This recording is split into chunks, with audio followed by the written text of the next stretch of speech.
Ayo, I'm Auntie, and welcome to the island tour of Hinterland, a Nightmare Before Christmas inspired island and all the holidays thereafter.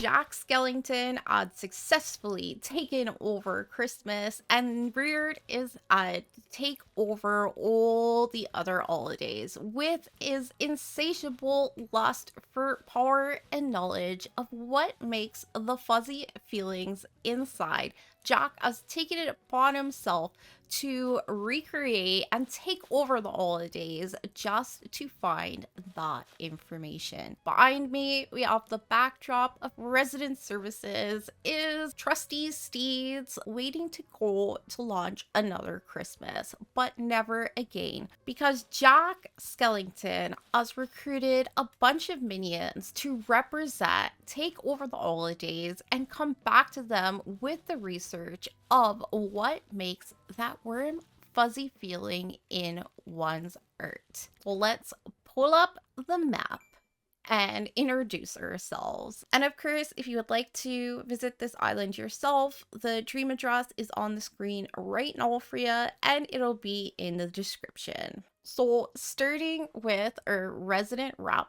Jack Skellington, the Pumpkin King, Lucky, Jitters, Louie, Kiki, Stitches, Freckles, Egbert, Ruby, Lucy, and Pietro. Starting at resident services, adding down to the south, you will find some gifts and packages to dress up so you can look as dashing as I am. Walking down towards the airport, you will immediately find that the Hinterland is quite a windy place, because this is the first that Jack Skellington wandered through and found the portals to the other holidays. The first direction we are going to go is through this tiny little pathway towards the South Beach. Now, along with all of the important holidays like Christmas, Easter, Thanksgiving, Jack is also interested in all of the tiny holidays. Kiki runs a pie shop. She makes delicious and fresh fish pie, which the gyroids are enjoying. The gyroids are Jack Skellington's minions. There are his ears, eyes, and even some general heavy labor. Pie Day might be a small holiday, but it was a pretty impactful holiday. While Kiki was minding her business, serving her fresh fish pie, Lucky was taking a lovely walk. And yes, Lucky back then was not an unlucky dog. He was actually quite a lucky dog. One of those everything right happens to me kind of dogs. He was crossing this bridge over the waterfall, and Kiki was clearing some plates off of the gyroids tables and bringing them back to her shop, crossing Lucky's paws. At that moment, an apple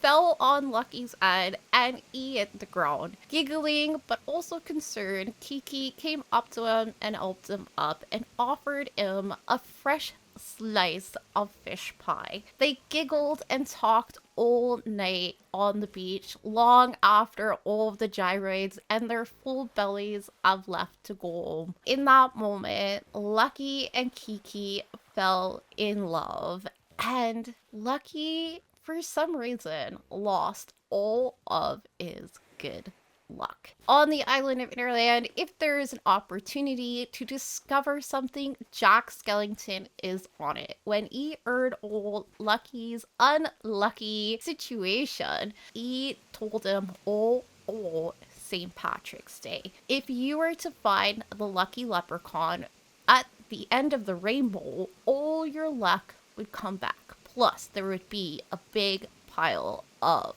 gold. One day, when Lucky was stumbling and tripping over himself, glistening on the tops of the trees, Lucky saw the end of the rainbow somewhere in the forest. When he found the end of the rainbow, he decided that he was going to start excavating to find this pot of gold and to regain his luck. All of the excavation has happened. He has completely turned this part of the forest to an unrecognizable construction site. And yes, Lucky found quite a bit of gold. A lot of gold. Riches upon riches. But as an unlucky pup, he could not even spend his riches. A hole in his pocket would dump all of the coins all over the floor. When he reached the store, he would constantly stub his toe. He would trip, he would fall, he would rip his jeans. Anything that could go wrong went wrong for Lucky. While he was searching for any signs of his luck, one of the faithful gyroids that were helping him under instruction of Jack Skellington found the leprechaun's at. The leprechaun, never expecting anyone to ever find the end of the rainbow, was caught off guard. And everyone's saying, hey guys, oh, okay, bye. All right, where was I at? Oh, yeah. So, one of the gyroids found the leprechaun's at, and Lucky was sure if he could just find this leprechaun, he would be successful in regaining his luck. He began to excavate the entire beach.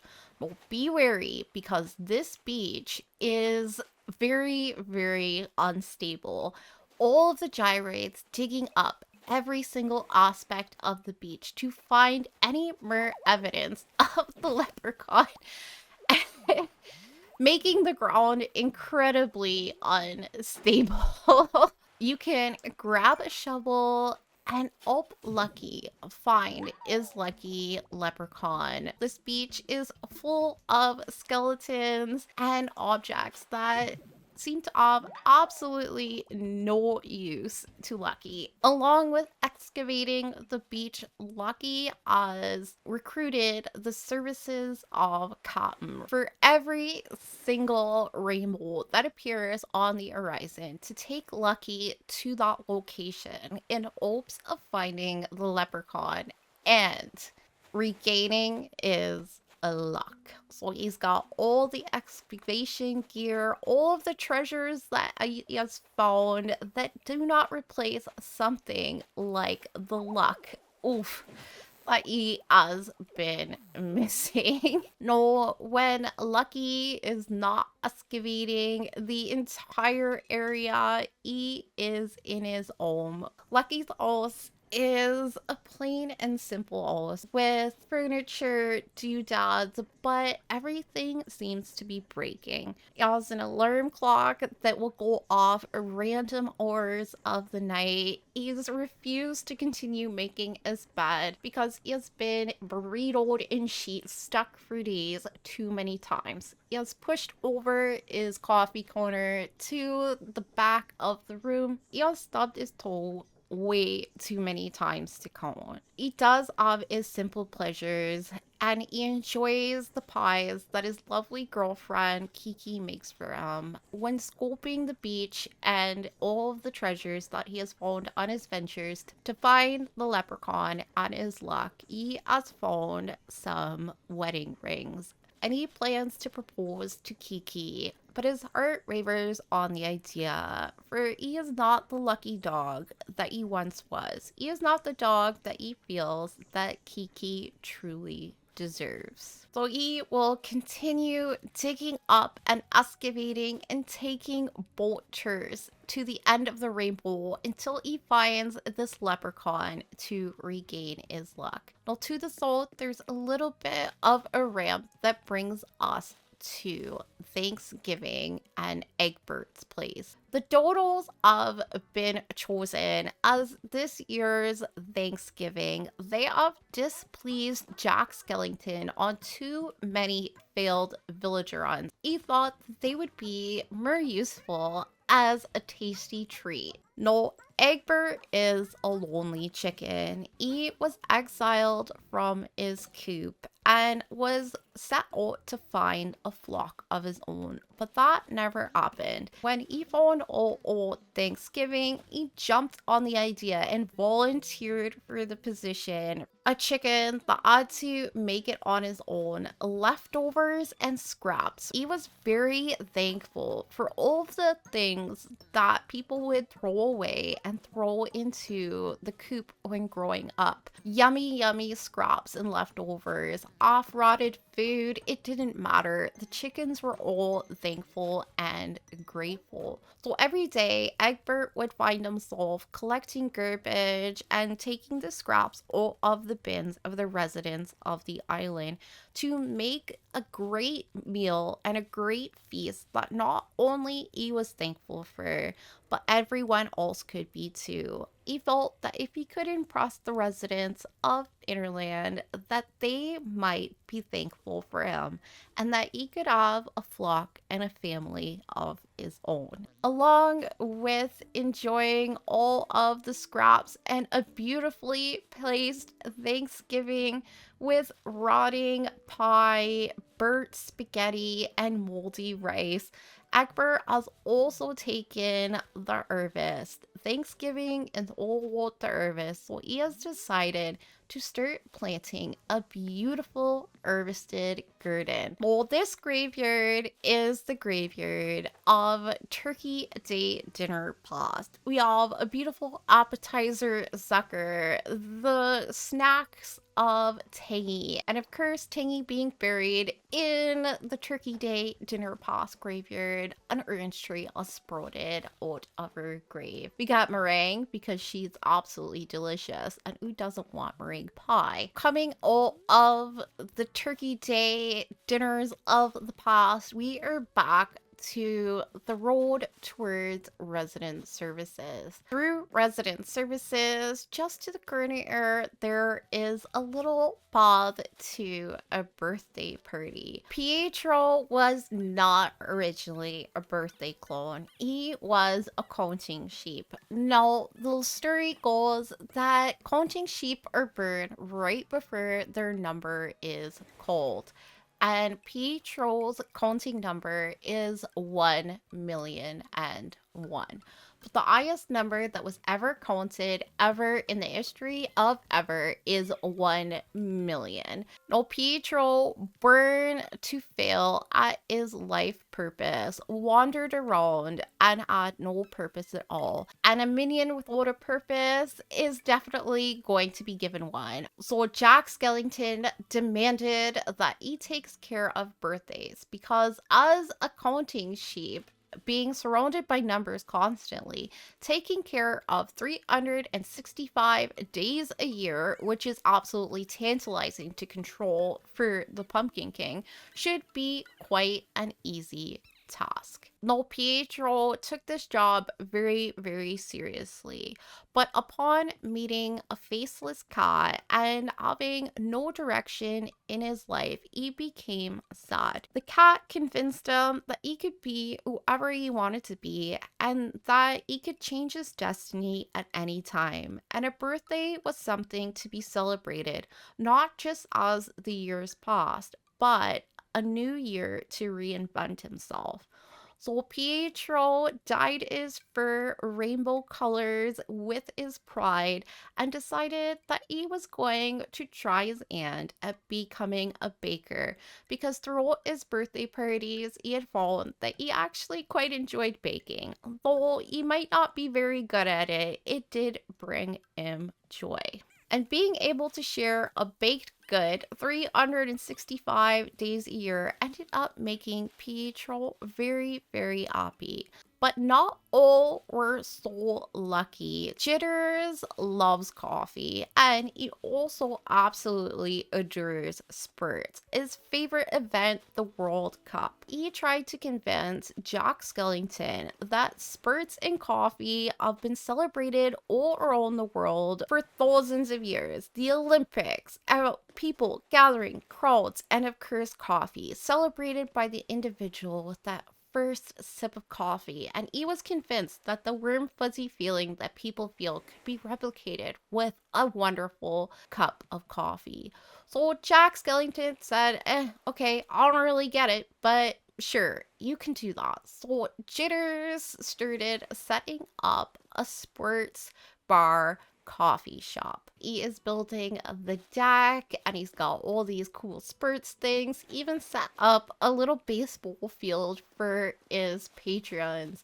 And he's collecting coffee and he's making his own blends and roasts of coffee. But because of Jack's apprehensiveness all his holiday, there were more serious matters for Jitters to draw his attention to. There is one holiday that Jack does not want to take over, that Jack wants to completely annihilate off the face of the island. And that holiday is Groundhog Day. The great war between the Groundhogs and the gyroids is a bit of a fickle. Every single day at 5 o'clock, the war between the gyroids and the Groundhogs reset. Sometimes wavering favor towards the Groundhogs and sometimes wavering favor towards the gyroids. If you want to sway the war, you could light off some explosives around the island.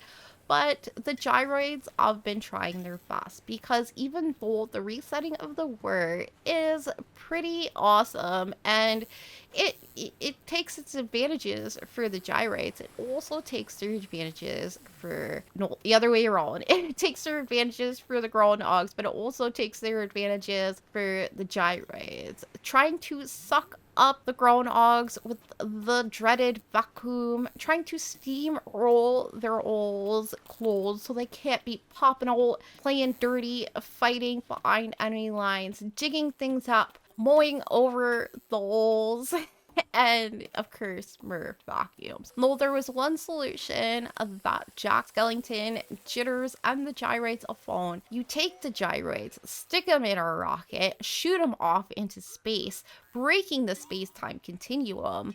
Those Groundhogs would not come back, and they were delivered to their planet of Groundhogs, where they can relive Groundhog Day every single day. Because if Jack Skellington doesn't like something, he's gonna get rid of it, and he definitely doesn't like someone taking power over the calendar when he has all the holidays that he needs to take over, and he's not going to be stuck in Groundhog Day when he needs to make it to the next holiday. But because this war has continued, and it's not exactly an easy war to end, Jitter's coffee shop has been put on hold. No, the inside of his coffee shop is just boxes and supplies, widescreen TVs ready to be mounted, stools, tables awaiting for excited Spurts fans to sip coffee and enjoy their favorite spurting event. No, Jitters being really focused on the war and trying to end it, but being distracted and kept up all night with explosions and the sounds of war.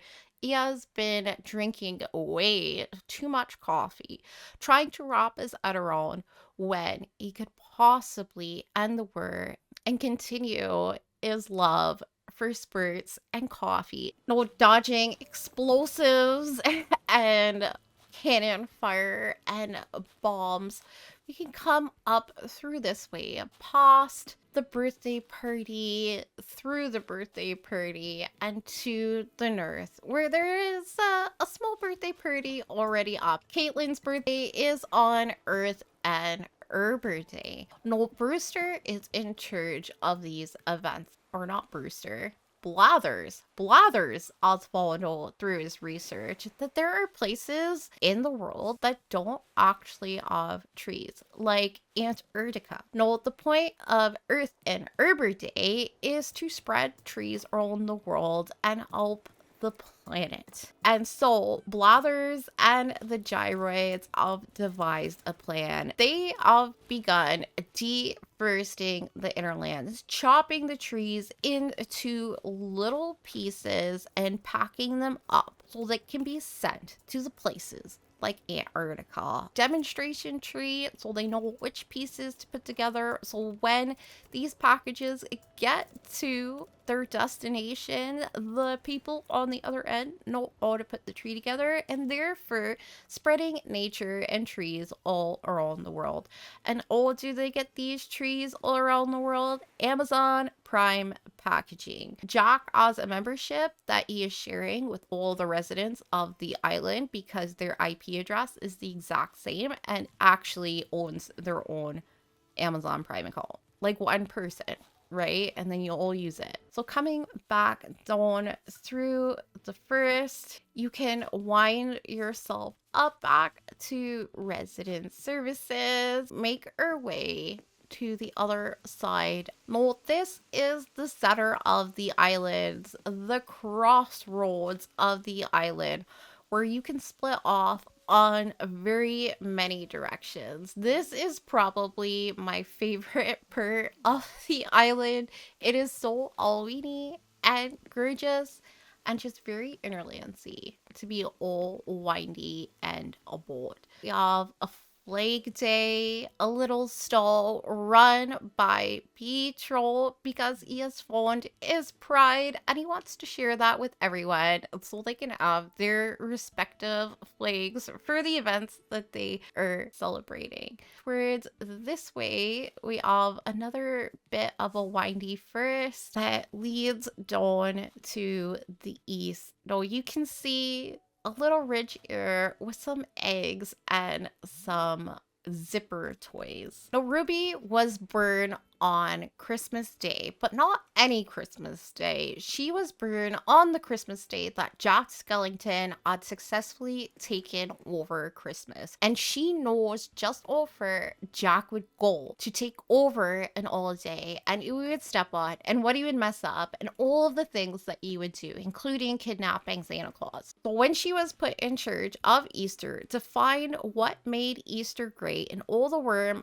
fuzzy feelings inside, she accepted. Regrettingly so, but she accepted. Jack Skellington had exclaimed to her that she is a bunny and bunnies lay chocolate eggs, and therefore she is the perfect representative for this holiday. No, Ruby, knowing exactly the fact that she cannot lay chocolate eggs, no bunny has ever laid an egg, let alone a chocolate one, she was worried and she went out to find Zipper himself.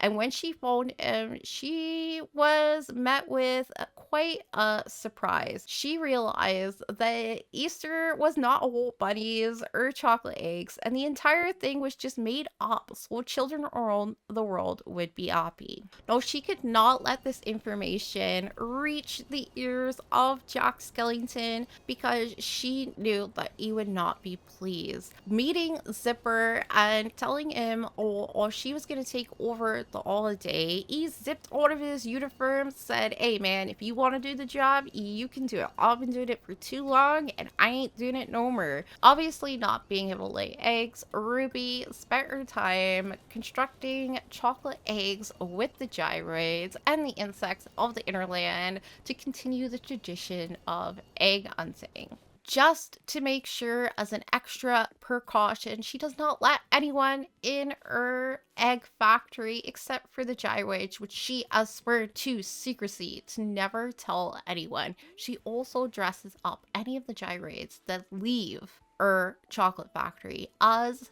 little zippers. The fallacy must live on. The joy of the children must continue at any sacrifice, especially in the case of disappointing Jack Skellington. Coming down this way, this is back towards Thanksgiving and St. Patrick's Day, but we can take a little walk down the beach. Maybe this way.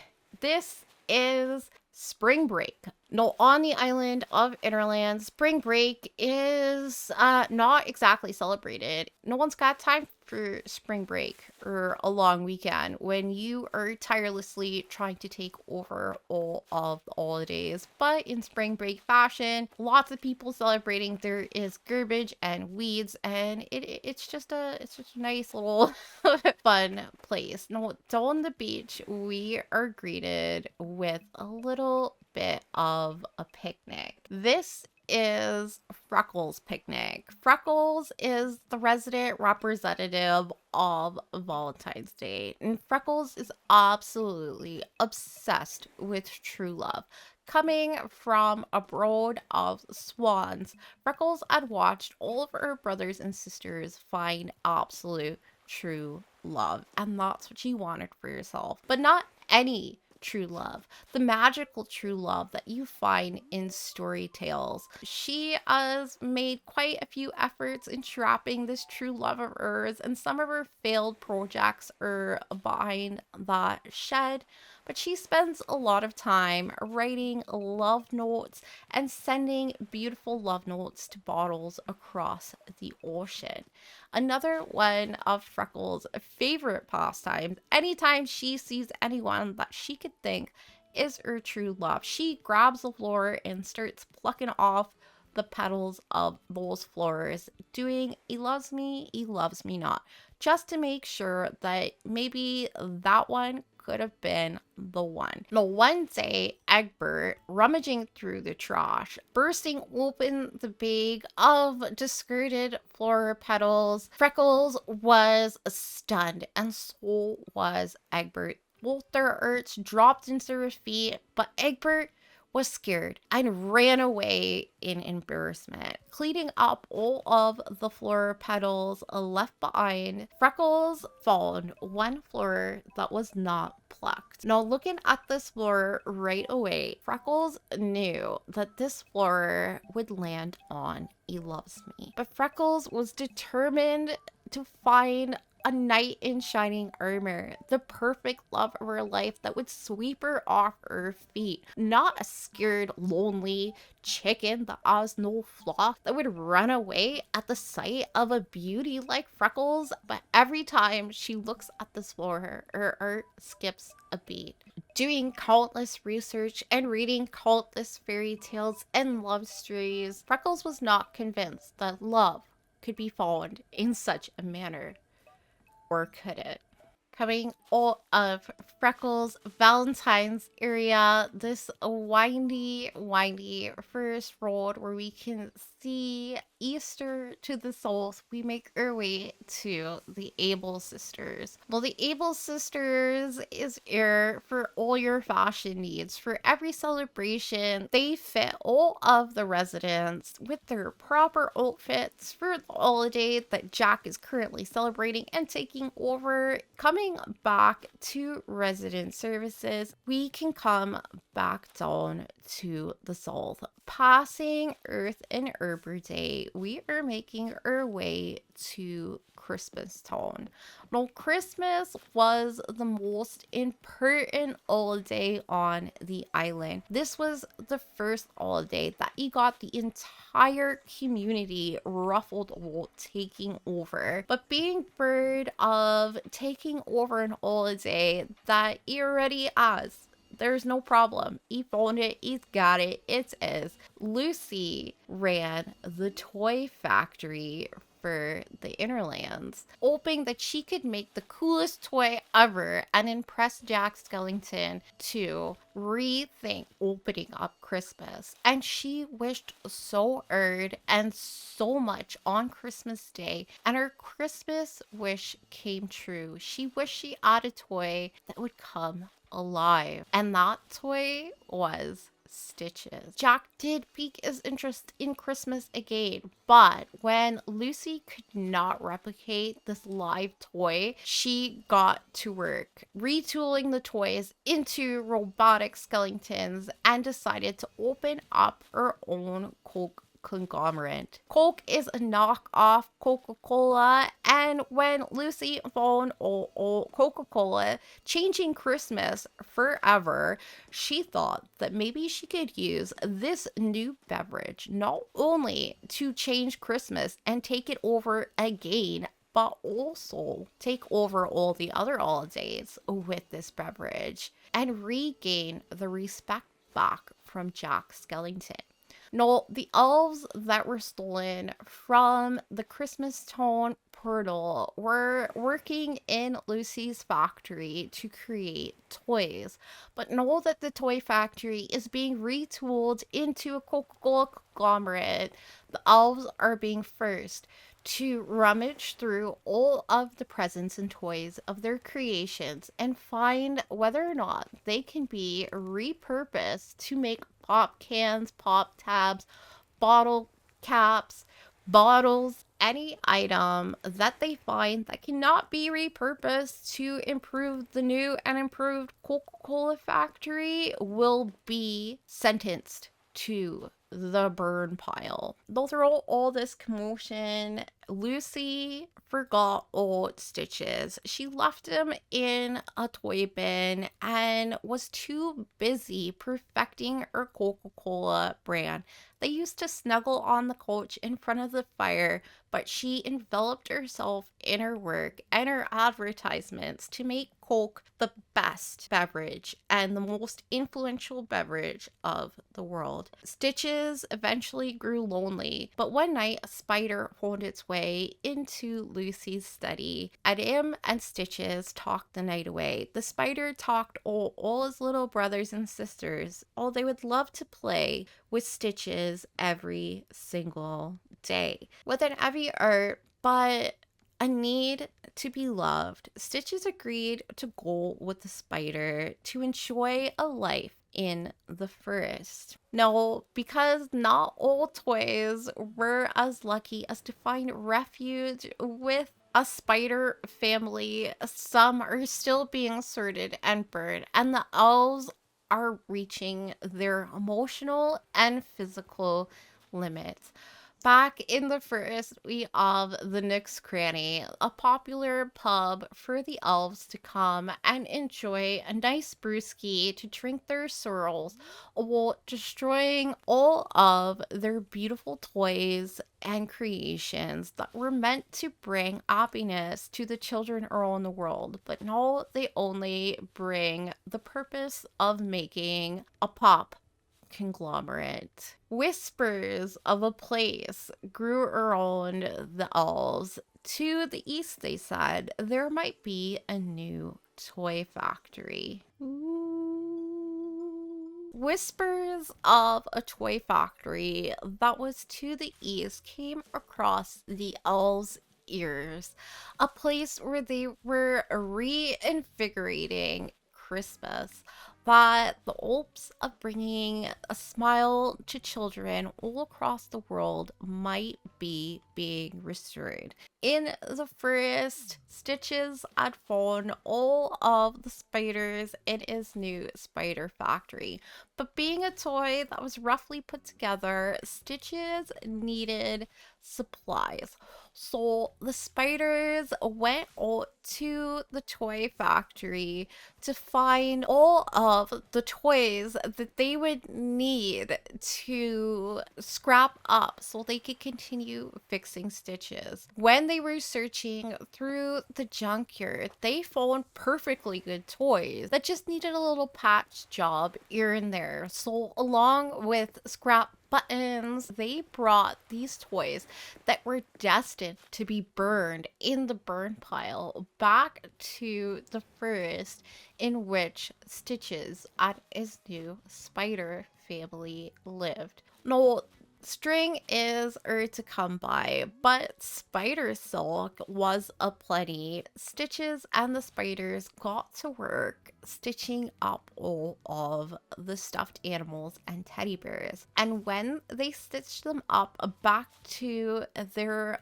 full potential, they came alive. because Stitches was made from the magic of a Christmas wish, and all the spiders were giving their spider silk through love and generosity. That power created autonomous toys that all they wanted to do was find a child to love them. So, with balloons and packages, Stitches and his spider family started sending all these perfectly good toys and stuffed animals to their forever homes. The elves did get wind of this and they decided to build a toy factory. The elves started showing the spiders how to build toys and weave fabric and stuff them, because that is what Christmas elves do best. Finally, their skills were back to being appreciated. Little by little, all the elves would soon make their way to Stitch's new toy workshop. Little by little, they would bring joy to the children around the world and hopefully spread love and Christmas cheer once again. With Christmas being canceled but slowly revitalized by the spiders, Stitches, and the elves, one holiday was suffering quite a bit, and that holiday being Boxing Day. Because the factory shut down and was no longer making excess amounts of toys, Boxing Day slowly became absolute. Louie used to be in charge of boxing things up and making sure that they were distributed around to the less unfortunate, making sure that anybody who was meant to steal these things away from the unfortunate, Louie would beat them up and run them off, protecting the goods for everyone. Well, the goods of Boxing Day are sparse and few between because Christmas is no longer being tended to. Louie, being a gorilla and having a gorilla butt, started getting laughed at because he could no longer show off his strength. So he decided to continue Boxing Day with the help of the bad gnome gang. They started a fight club. Louie's feelings have been hurt countless time and time again. He has a big hurt and everyone made fun of his gorilla butt. Found a hedgehog who was very, very good at sewing and making things, and she sewed him up a purple pair of shorts, and he used them to cover his gorilla butt, hoping that he would no longer be made fun of. But in a world where animals don't wear pants, this was an even worse situation. They turned to this hedgehog and started bullying her. Now, this did not fly by Louie, and Louie took up his burly gorilla strength and scared off the bully. And the hedgehog thanked him for his bravery. Now, this fight club is a coalition to be the bodyguard and save those that are being bullied.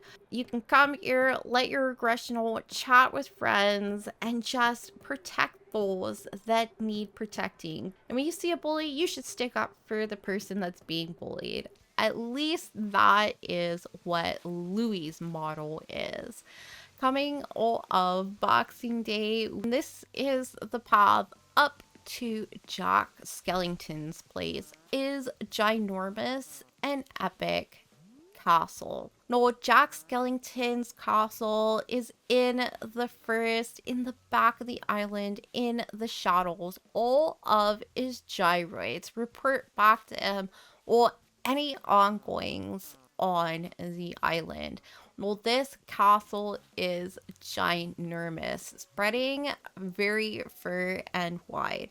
And at the end of the castle, we have Kiki's pantry. Now, Kiki, being a black cat, has been plagued with the misfortune of no one really wanting to be around her. She had found out at a very young age that she was very unlucky in the sense that she made people incredibly unlucky. The crossing of a black cat was true. You did get bad luck from it, but Kiki soon found that the inconvenience of being just a little bit unlucky could be covered up by her willingness to please others, to be incredibly agreeable and subservient to those around her. And Jack Skellington absolutely adored this trait in Kiki and allowed her to live in the stores. Well, being all knowing and having the gyroids whisper everything into his ear, Jack Skellington found out that Lucky was going to propose to Kiki. Not caring old Lucky, wanting to wait for the perfect moment, he started instructing Kiki to start planning the wedding. And he instructed all of the residents of the island to help out with this wedding because weddings were incredibly powerful. It was bigger than an holiday. It was a super event. So all of the residents started sending Kiki a bunch of supplies for her wedding. Freckles gave Kiki a flower that she couldn't help but pluck the petals off of. Her birthday is totally up for giving her some decorative what do you call it? Foliage. Pretty favors. Ruby is giving her some extra eggs, some floating egg balloons. Of course, Lucy has taken the opportunity to advertise her Coca-Cola brands. Egbert has offered to cater the wedding and has been sending scraps and garbage so that he could make the grandest buffet ever. Jitters, being a little busy with the work, did send over some of his house roasted blend for his coffee pub because, you know, it's going to go bad before he even gets to use it. Pietro has offered to bake the wedding cake, and Stitches and the Spiders has made her a beautiful wedding arch. And of course, birthday balloons galore for decoration. With her people-pleasing tendencies, Kiki regrettably agreed to all of this, and her wedding was officially all of her hands. Being overwhelmed with trying to be someone that everyone liked, not disappointing anyone or hurting their feelings, but also wanting to have the dream wedding, she ran all of the castle gates and found a little beach. She found Red. Now, Red said that he could take them off the island for a fee. No, Lucky is the richest dog in the world with a plethora of gold and riches, and Red could name his price. Tonight, Kiki plans to bring Lucky to the beach where they can enjoy a beautiful fish pie, talk all night, and she will propose to him, and they can pack their bags and set off to find their perfect life elsewhere, anywhere but here. And this build connects directly down back to Valentine's Day, which looks really pretty in this lighting, actually. Just check it out. Yeah. But cute, eh? I'll just do a quick little little roundel of this area in the light. The Easter. I mean, it's not light. It is the sunset. Andy, you just keep talking. Yeah, I know. Okay. So, all of these holidays being taken over by Jack Skellington and them trying to find the warm, fuzzy feeling inside. No, you could imagine that their findings weren't exactly that impressive, but Jack Skellington is a relentless man with an unsatiable thirst for power and knowledge of that warm, fuzzy feeling inside. So let's go into his castle. This is the foyer of Jack Skellington's castle, a place where his guests can come, be entertained by the gyrates and their music, good conversation, art, whatever. Obviously, Jack Skellington has been a little secluded lately because he's been pretty focused on his new endeavors and hasn't had a guest in a while.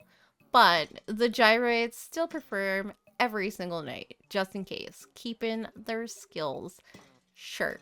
Well, along with everyone else in the world, gyrates get hungry and they absolutely love food. They have been creating some burnt up bug filled mess. Egbert would be proud. Well, they have been feeding themselves for years, and clearly they're doing a really good job. By gyrates. This is the dining room, set for two, but lonely. Jack Skellington often, every single day, eats alone here since the taking over of Christmas. He sits here with a full table with no one to share it with except the bugs and the gyroids. We have the capture room. Well, ever since Jack Skellington took over Christmas, he has been missing that warm, fuzzy feeling inside. No, Santa Claus did end up escaping, but Jack Skellington is determined to catch him again. So he's got a fireplace with milk and cookies, and the gyroids sitting around singing Christmas carols with a tree to entice Santa Claus to come down the chimney, and a well-placed net in the corner just in case he pops out. Well, this room has not been successful, and Jack has not been able to find the guidance from Santa Claus, but that does not mean he's not going to continue trying. Upstairs, Jack Skellington is toiling away with his own research. He's been throwing all the things that have been making the villagers around the island feel something or what their experiments are doing. He's got the Coca-Cola bottle, countless research, fish pie, coffee, wedding cakes, chocolate, herbs, garbage, every single thing, birthday candles, and he is trying to create a physical potion, something tangible that will recreate that warm, fuzzy feeling inside. No, this is getting pretty close, except it tastes absolutely terrible and it doesn't work.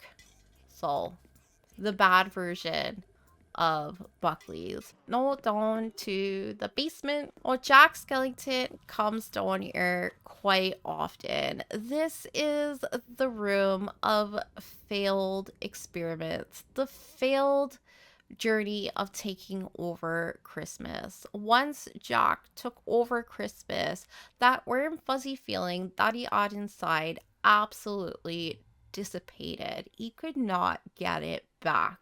Surrounding himself with everything that's supposed to bring you joy, he took off his pumpkin king hat and pondered where he went wrong. All these things made him feel something the first time he saw it. And he sits here and he stares at this glowing Rudolph until his eyes hurt and there's spots and blotches everywhere he looks. Nostalgia just makes him feel angry that he can't experience it now, that he doesn't hold the power of the holidays, that he can't find that warm fuzzy feeling, is want, is need, is obsession overtaking his emotions, and the mystery and magic completely gone from his art. Oh, thank you so much for coming on this adventure with me. I liked it so much. This was so much fun. It was hard not to go on a rant. Well, absolutely everything. But if you would like, you can watch the full series where I go on in detail on every single aspect of every single build in everyone's life on the island. Thank you so much for hanging out with me today, and I can't wait to start our next adventure. See you then. Cheers!